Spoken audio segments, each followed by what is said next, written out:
So I think for people to start comparing what was a mainframe versus what is a cloud, I think you need to understand what is the definition of the cloud. I think that we were discussing that on our table. So you shouldn't think of defining the cloud, but think of 5 or 6 things or features that define the cloud. So think of it that way, right? So you think of shared resources. Think of availability of these resources on demand. Think of these resources available on a self-service basis. Anybody can go get it. Think of these resources being consumed and charged for by the hour, by the minute. Pay as you go.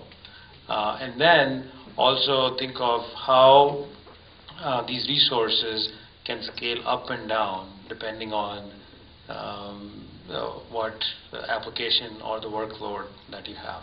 So if you think of these 6 sort of characteristics or constructs or features, then you start comparing it to the traditional ways of computing or using infrastructure or IT, mainframe versus client server. So you see an evolution path. If you map this out, very quickly you'll see why cloud brings business agility and also brings a lot of reduced expenses. And even if you have peer-to-peer kind of interaction going on, the logic, the data, the sort of the workflow will have to be running somewhere, and that, for simplistic reasons in today's world, is called cloud.